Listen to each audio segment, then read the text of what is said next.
everybody, so in this video we're going to be watching The Reluctant Traveller with Eugene Levy, and this is Series 3, Episode 4, Living the Royal Life in the UK. We're going to watch it together, and we're going to see all about what this video is all about, so let's get straight onto it.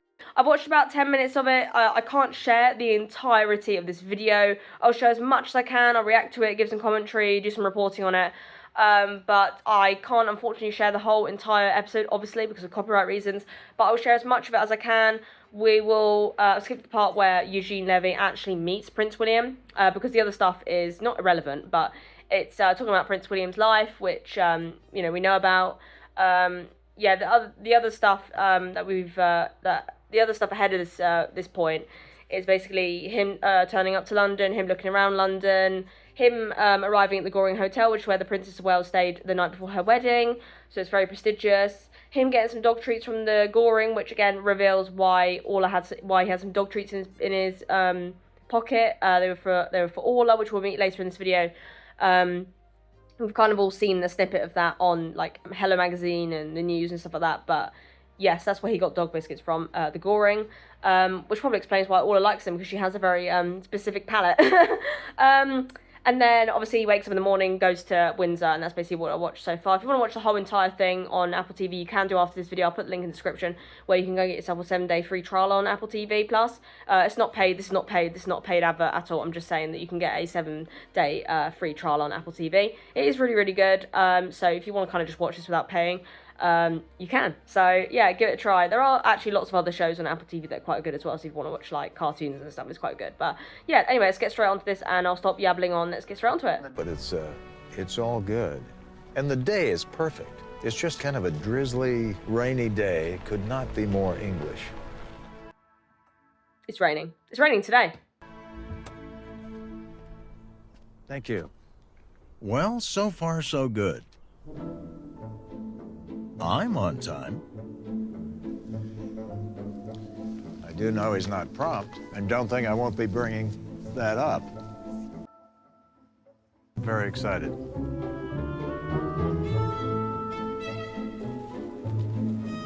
Oh. Right, I've got to say right now, right, that scooter is so cool, and Prince William has the right idea, mate, because can you imagine, right, walking from Windsor Castle down to his home, or Windsor Castle to an office? It's probably like a lot of walking. So just get on a scooter. He's got the right idea about it, you know? Eugene, good morning. Your Royal Highness. Nice to see you. This is not what I was expecting. This is your mode of transportation. It is right here. On the grounds? Yeah. I have a very low threshold for adventure, so I've actually never been on one of these. It gets around quite nicely around here. It's quite fun. But it's good to see you. It's good to Very see nice you. to have you here. This is your home. Yes, I mean, not in the castle.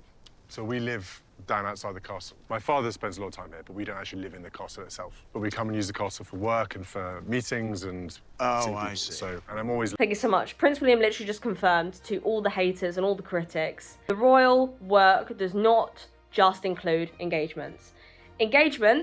Public engagements are part of being a royal, but the whole of it is not just public engagements. Being a royal is not just walking up and saying, hey guys, yep, are you right, mate? No, that's not just being a royal. Being a royal is so much more than shaking hands, going to charities and supporting charities. You know, the royals are patrons of over 600 and something charities between, I think, all of them, and then I think they have something like 200, I think there's 1,000 charities actually between all of the royals. And all of the royals do different types of work in different sectors of charities, you know. But yeah, they go to engagements. They go to engagements to support the charity and, give it some moral support. And they go there to do some work out how the charity is doing, how they can support it more, what they can do to support it for the next, next year or whatever. They go there to raise the charity's profile. They go there to help support the charity's work in person, go and speak to colleagues and, what they do, how it's working, etc. and so on and so forth, what they'd like to improve, that kind of stuff. But privately, they speak to loads of other charities and work out, when do you want us to come down and meet this charity? When do you want us to pay you for the next year? When do you want us to, what kind of things do you want us to invest in? you know, being a royal is not just sitting there and shaking hands, like the critics say. As many of you lovely lot will know already, being a royal is more than just public engagements. They do a lot of work privately, paying money, doing investments into certain initiatives, planning next year's Earth shots, next year's Shaping Us campaigns with professionals and stuff. So being a royal is way more than just public engagements, which you lovely lot know already, but some people don't. So I just thought I'd make that clear. But Prince William's basically just confirmed it, so yeah. So should we head on in and have a look around? Would love to do that. Brilliant, good. Yes. Can I show you what's happening inside Windsor Castle? Let's do. I'll pop this up. A prince on a scooter. He's certainly not afraid to roll with the times. We'll go around there and then up the stairs. How do you know where you're going? I don't usually. I live within driving distance of Windsor, and Windsor Castle is a wonderful, wonderful place. I've been there a number of times. I've been there for Order of the Garter. I got the honour of being invited to Order of the Garter this year, which was literally such a special day. I got to be this close to the royals. The royals are just as they are in the cameras. They are, if you see them in real life, they are just as welcoming, just as amazing. They're so refreshing, and it's an amazing opportunity, obviously, a complete honour, and the royals are just so magical, both in real life and on camera. Like, how you see them on camera is exactly how they are in real life. Oh my. This is the King's drawing room, which is still very similar to what it was many years ago. Obviously, some things have changed and been refurbished and renovated, but it's kept in very good nick. But I thought this is quite a good spot to go and look at, because from out here you see the grounds much better. And also out there you've got Eton College, so that's where I went to school. Yes. That's College Chapel, that large building there. How old were you when you were at Eton? 13 to 18. So I was within a few miles of my grandparents. So you would pop over from Eton? Sometimes on weekends, sometimes if I could get away in an evening when there was nothing else going on, I'd come round and have a bit of tea with her, because she had the best teas ever. So I used to get well fed. I'd come round and just have a chat with her and see how she was, and just sort of, check in, see how she was doing, have a chat about family stuff, bit of work stuff, maybe sometimes about what was going on. Mostly just to tell stories, really, about what everyone was up to. And you had a great relationship? Yeah, I had a good relationship. My grandparents were of a different generation. I think when we were younger, it was harder to have that very close relationship, because it was quite formal. But as they got older and I got older, it got warmer and warmer. And I definitely think my relationship was best with my grandparents when they were more in their sort of 80s, when they sort of relaxed a little bit. My grandfather was incredibly amusing, sometimes not deliberately, sometimes by accident. I've just got to say that Prince Philip, his humour, he was so funny. He was an incredible man. And his wife, the late Queen, she was an incredible lady. So warm, she so dedicated. She served us for 70 years. And she left such a massive legacy in the UK and the Commonwealth, and to the world, actually. So yeah, we do miss we do miss Prince Philip and the Queen very much. So yeah, they were incredible people. My grandfather definitely was the one who would create quite a few laughs, and it was it was happy times. There was always a warmness, there was always a laughter, there was always a family feel, and my grandparents loved having the family around them. So we were always encouraged to turn up and be around. Do you miss your grandmother? I do, actually, yeah. I do miss my grandmother and my grandfather. Yeah, it's been quite a bit of change. So you do sort of, you think about them not being here anymore. Yes. And particularly being in Windsor, for me, Windsor is her. So she loved it here. She spent most of her time here. Showing you around today is very much the case. I'm trying to make sure I'm doing it the way she'd want you to see it. If she's looking down on her favorite castle now, she's probably wondering who this Canadian guy is. I thought we'd stop and look at this picture of my grandmother. It's quite a large and wonderful painting. Wow. She posed for quite a few paintings. She did quite a few. She did. Was this something she enjoyed? I think she felt it a little bit more part of the job, part of the role, is to historically mark those moments. And I think she preferred being painted than she did being photographed. I'm not fond of pictures either. I think you look good as an oil painting. You know, usually you look quite good in oil. I would actually love to have one done, just to try and capture who I really am. It feels like we're adding more to your bucket list today than taking stuff off. So when you went running off, you'd end up coming away and you'd have an enormous splinter in it, and everyone would be like, stop, stop. Okay. And someone had a splinter sort of that big in their foot. So now it's a lot easier. My children don't realise how lucky they are. They've got a big old carpet they can run down and there's no splinters. They play, oh, that's so cute. So we come in after hours and chase each other around sometimes. Do you ever get overwhelmed just by the sheer history of the place? When you say it like that, it sounds like I should say yes. Okay. But no, I wouldn't say history overwhelms me. Other things overwhelm me, but not history, no. Because I think if you're not careful, history can be a real weight and an anchor around you, and you can feel suffocated by it and restricted by it too much. Yeah. Also, I think if you're too... And I think it's important to live for the here and now. But also, I think if you're too intrinsically attached to the history, you can't possibly have any flexibility because you worry that the chess pieces move too much and therefore no change will happen. And I like a little bit of change. So Prince William, he's known to be quite someone that wants to write his own story as a royal. He doesn't want to be enclosed by being a royal. You know, being a royal was usually described as being quite, as he said, suffocating. It's usually quite, you know, they're told to do this, told to do that. I think that Prince William is one of those royals that will probably keep the most important traditions. The balcony, he might keep the balcony, he might keep he'll probably keep the Order of the Garter, Order of Bath, Order of, you know, all the orders, because they're important, investitures are important. But I think that he is bringing his children up to sort of know that they can take a different stance on the royalty. They can change things a bit. And I think that Prince William will obviously continue doing, you know, when he's king, he'll continue doing the stuff that King Charles has done, but he will modernise it a bit more. He'll modernise it in other steps so he can keep up with the times.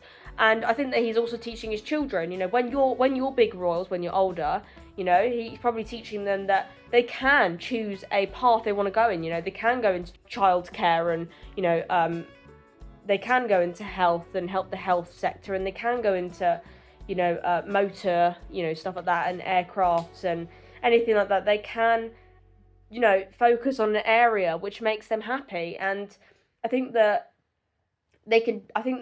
that going forward, you know, the royals will be able to choose what patronages they take on, given their interests, because that's the flexibility that the royal family now have. So that is a really interesting take that Prince William said. And this is the lantern lobby. This is Henry VIII's armour, which I always think is quite amusing because he's not that big. He had a big historical presence and a big historical narrative around him, but actually not a particularly tall man, slightly round. Wow. Yeah. He loved a good meal. He loved a good meal. Yes? Chunk of venison, probably. Definitely. I'm thinking of the people who have wandered these hallways. Henry VIII, Richard III, Elizabeth I. You're probably the one family who would never have to go on Who Do You Think You Are to learn more about your family tree, I would imagine. I think I probably need some history lessons, so I could do that. George, my son, is way better at history than I am, and I have to check with him now my dates. The royals know their history. Unfortunately for the royal family, their history is completely and utterly public, so we can see every single royal from the past up until the very, very, very beginning. I think that sometimes when it comes down to royal history, people like the anti-monarchists like to come in and go, well, this person cut heads off, this person did this person had slaves. And I think that when it comes down to that, I think you have to look at it. This is why history is so bad. History is taught very badly in the UK, in my opinion. And I think that children go from Roman Anglo-Saxons to World War One, and there's nothing in the middle. There's nothing in the middle. The children, no wonder children are growing up not knowing what happened when. You know, I think that it's disappointing that we're brought up in that way. I mean, I had to teach myself royal history because I just don't learn it in school. Long story short, I think that when it comes down to the royals, I think that you have to look at their family in terms of the timings. So, for instance, Henry VIII, he, beheaded people. He beheaded his wives. Now, unfortunately, that was in the times. Obviously, if you ask the royal family now, they say, well, no, we don't agree with that, obviously, because it's, they don't agree with it now. And if you said to them, well, do you agree with slavery? Of course they'd say no. They'd say, no, we don't agree with slavery. Of course they would not. Slavery and beheading people is a big, big no-no. It's horrible. It's disgusting. No one should do it. Slavery should never have happened, Everyone deserves to be treated equally. But you have to look at the timings. Unfortunately, in history, every single nation had slaves. And I've said it in a video focusing on this before, and I'm going to say it again. You have to look at the timings, Unfortunately, in the timings when Henry VIII was king, beheading was a thing. Now, it was horrible, it was disgusting, it should never have happened, but in Henry VIII's time, beheading was a thing, right? We would not agree with it now, obviously, but back in the times, everyone did it. Even the policemen did it. Even the government did it. Slavery, again, the government did it. The royals did it.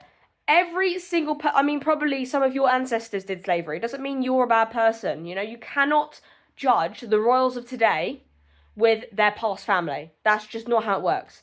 And obviously you wonderful people know that already, but some people just don't. Some critics do not understand it.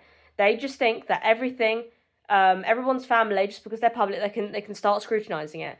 The royal family has gone through centuries and centuries of history and different rules and stuff like that. Slavery was a bad thing, but the British people were the first to stop it. The slavery thing was disgusting. No one should have been a slave. No one should have been treated like that. Everyone deserves to be treated equally. But if you look back in the 1600s, 1700s, slaves were a thing across the world, not just for the royals, for the government of lots and lots of countries. And although we look at slavery now as a big no-no, it's disgusting, we should never have done it. Back then, slavery was super common, it was normal. So again, that's what you have to look at. The royals of today will not agree with anything that their ancestors did. You cannot judge a royal of today in the modern world with something that was centuries ago. Because centuries ago, rules were different, crime was different, people had this, people had that. You cannot judge today's royals with royals in the 17th, 18th century. Doesn't work like that. The royals of today do not agree with anything that their ancestors did. And they've always apologised for what their ancestors did, even though they've got nothing to do with it, because the modern royals were not even around during the 17th, 18th century. So the modern royals had nothing to do with anything that their ancestors did. But they get blamed for it, which I think is wrong, Unfortunately, we have to teach history better. The timings, you have to look at the timings. Back in the times, this happened because of this. Doesn't mean we agree with it now, but it means it was history. And you have to just push history to the back and go, right, that happened because of the times. It doesn't mean that everyone that had an ancestor that was a slave agrees with it or was a bad person. It just means that that person's ancestor did that because of the times they grew up in. Does not mean that the person of today is a bad person and should be blamed for what their ancestors, when they weren't even alive, did. And talking of dates, this room will always be known for one in particular. As you can see here, it marks where the fire started in Windsor Castle. So 20th of November, 1992. I still remember I was having my dinner at home in Gloucestershire with my mother, and I saw my father on television with my grandparents taking everything out of the castle. It was all over the news at the time. I still remember. So you were watching? Yeah, we were this watching it happen. Yeah, I must have been on television. 92, so I was 10. You couldn't. A fact here: my mum was studying at Royal Holloway, which is a university in Egham, Windsor, near Windsor, and she was with her friends when Windsor Castle was on fire, and she told me that she was at university, and I think she was on a bike or something in Windsor for the night. Obviously, I think she was going out with some friends in the evening, and she saw the fire.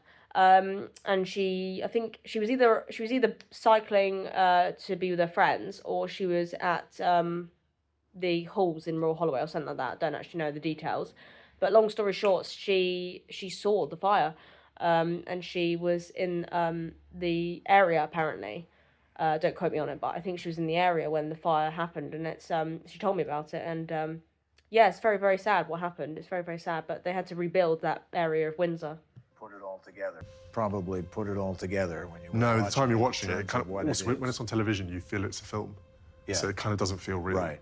So But you just recognized you recognise your family. people on there doing things that probably, yeah, it was difficult to do. And it destroyed All this, all this. and all of that, St George's Hall. So the roof was completely gone. The walls were fairly badly damaged as well.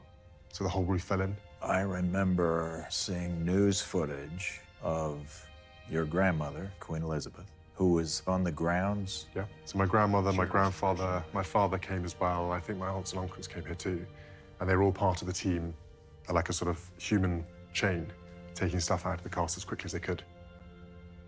I gather that also, very sadly, your house was affected badly recently in the fires. Well, we did. We lost a home in the California fires this year. I'm sorry to hear, so sorry to hear that. It was like a horror movie in a way, right? The evacuation notices went out. We were packing up and getting out. Maybe 3 hours later, got news the place was gone. Oh, that's really sad. I feel bad. That's so sad. Like, yeah, the late Queen loved, absolutely loved Windsor Castle, and I think that broke her, that fire. It's very sad seeing the footage of that. But yeah, Eugene Levy, I think he has a Californian home, I think. And it's devastating to see the fires in California, like so many people just losing their homes. It was terrible, that fire. I remember watching it on television and the tears literally streamed down my face because I was like, oh my goodness, all these people, all these children losing their homes, their neighborhoods, their schools. It's devastating. And yeah, I'm sending love to California still because some of them are still paying for the damage. It's devastating. So sending my love to California. It's terrible. Over here, we were watching the winds. Just looked, I mean, terrifying. The winds were almost 100 miles an hour that night. I'm so sorry for you and everyone who's lost their house. Fires feel very emotive, don't they? It doesn't matter whether you're in a castle or a bungalow. It doesn't, the pain is still there. Yeah, definitely. This thing, for me, this is such a positive story, is to see what can be rebuilt. It's incredible. People walking around here after the first few weeks were looking at this going, how? And Yeah. this is never going to come back. And now look at it. Good girl. It's Orla! Who's this? This is Orla. Orla. Yeah. Oh, bless her, look! Orla. Say hello. Hi, honey. Say hello. Yeah, good girl. Oh, my goodness. Look Good at girl. you. Wow. So sweet. Dan, good girl.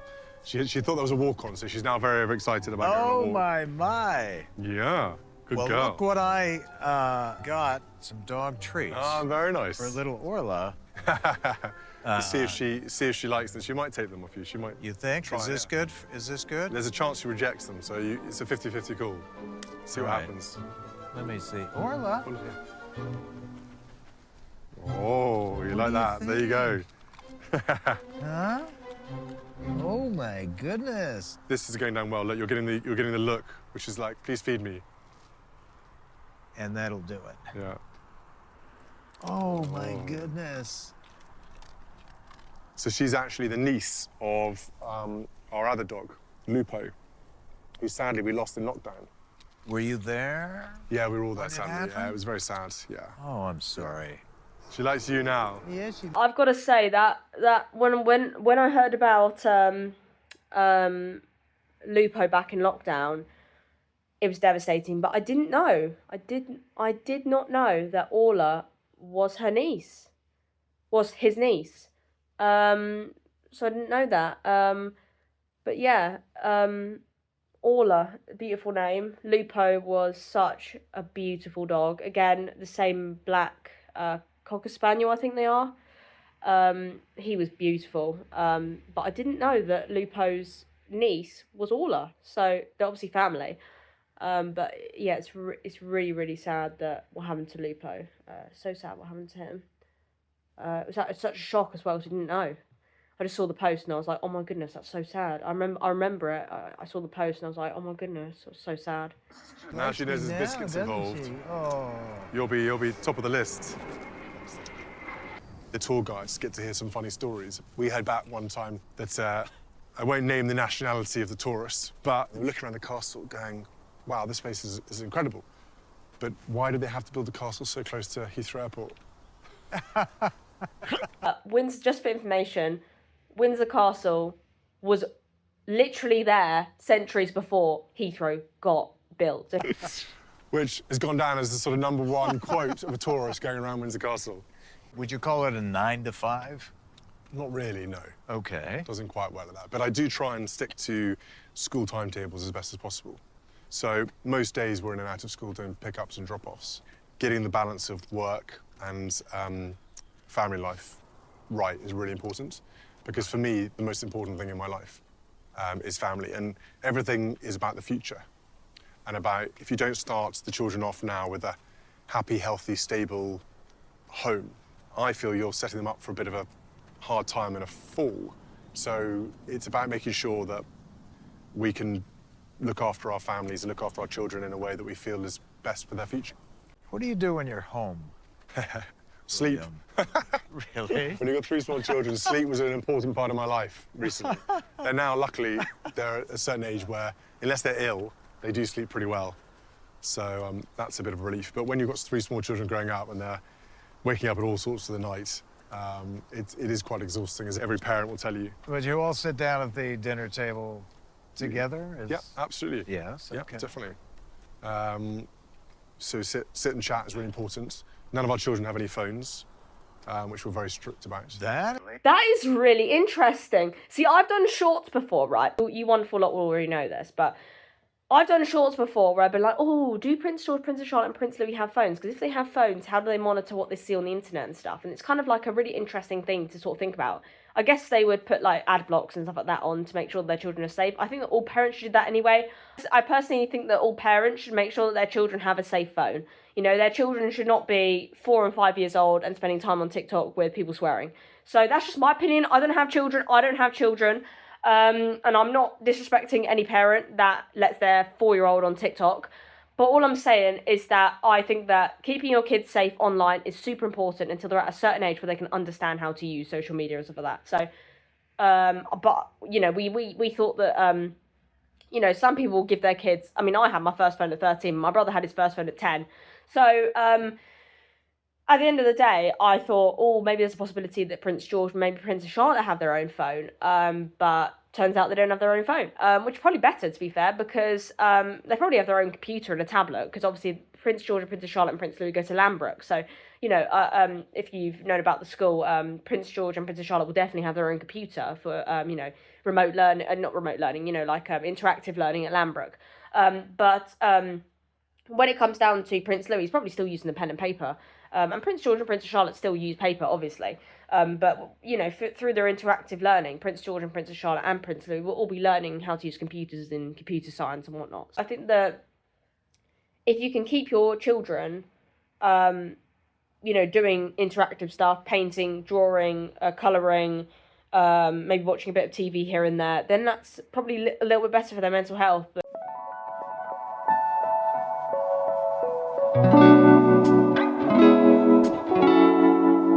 Is really interesting. So if your kids don't have phones to play with, what do they play with? What do they love doing? So Louis loves the trampoline. So he's obsessed by trampolining, and actually Charlotte does a lot as well. As far as I can tell, they just end up jumping up and down on the trampoline, beating each other up most of the time. Apparently there is an art to it. Charlotte does her netball as well and her ballet. And so keeping them busy with sports and just being outdoors is really important. They're trying to learn musical instruments. I'm not sure how successful we're being with that. George loves his football, his hockey. And are you a football fan yourself? Yes, Eugene. So Who's your team? I support Aston Villa. Have you heard of them? Tom Hanks is a big fan. Okay, maybe So that's where I've heard it. You might have heard of Aston Villa from there. And I love the story that Tom tells about why he suddenly supported Aston Villa, because when he was looking for a team sport, he saw the words Aston Villa and I thought that sounded like quite a sunshine, nice Villa place to go. When actually, if he turns up to Birmingham, it's not that sunshiny. And Orla, you can sit under the table. Be a good girl. There we go. Here's Very nice to to meet you. Windsor Castle. Windsor Castle, exactly that. You spent a lot of time talking about your family and how it's a priority, right? This last year, your wife and father have been ill. How are things now, first of all? Yeah, things are good. Everything's progressing in the right way, which is all good news. But it's yeah, it's been, I'd say 2024 was the hardest year I've ever had. Trying to sort of balance protecting the children, Catherine. My father needs a bit of protection, but he's, you know, he's old enough to do that himself as well. But it's important my family feel. It's important my family feel protected and have the space to kind of process a lot of the stuff that's gone on last year. And that was tricky, trying to do that and keep doing the job. But you know, we all have challenges that come our way, and it's important to kind of keep going.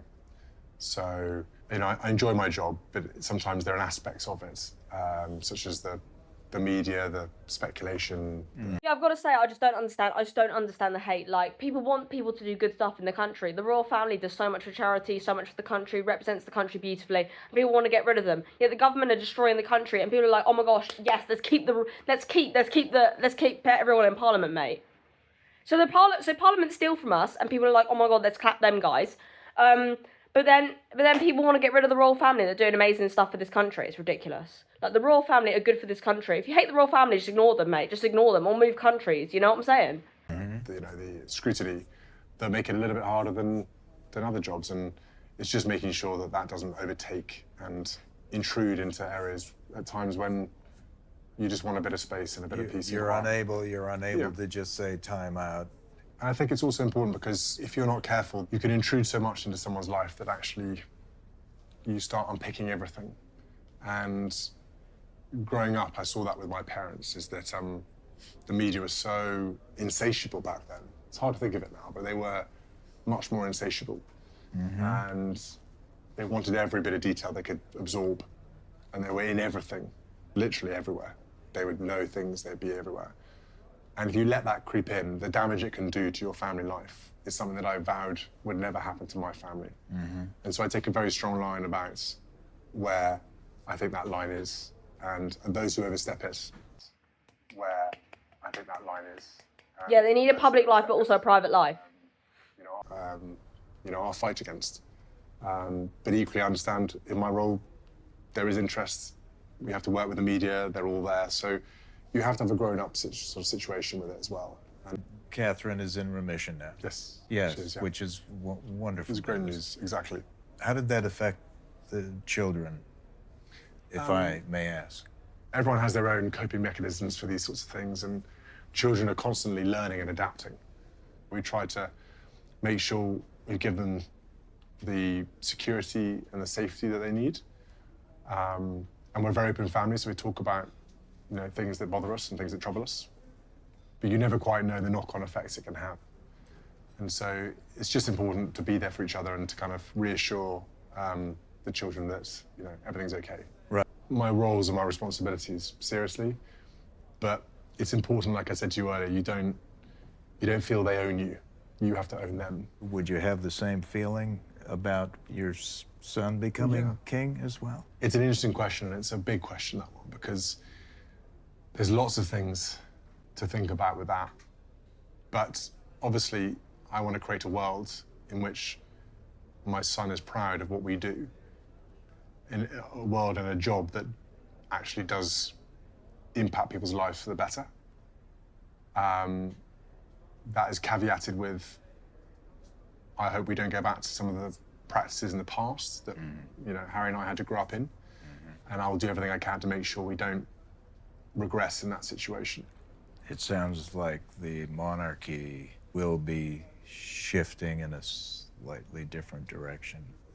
I think it's safe to say that change is on my agenda. You'll find quite a few. It's been really nice chatting to you, Eugene, and showing you around Windsor, so it's been really fun. It has. Thank you. I really hope that the king, you know, I hope his treatment's going well. I hope that one day he says that he's cancer-free as well. And I really hope that the Princess of Wales also, I really hope that the Princess of Wales remains, you know, cancer-free. And I hope that she's recovering well. And I hope that the royal family remain well, you know. Anyway, yep, that's the end of the video. That's me reacting to it. You can watch the rest of the video on Apple TV. And yeah, I hope you have a wonderful rest of your day wherever you are. And yeah, thanks for watching the video, and I hope to see you in the next report. Thanks for watching, everyone. Hope you have a wonderful rest of your day. Bye!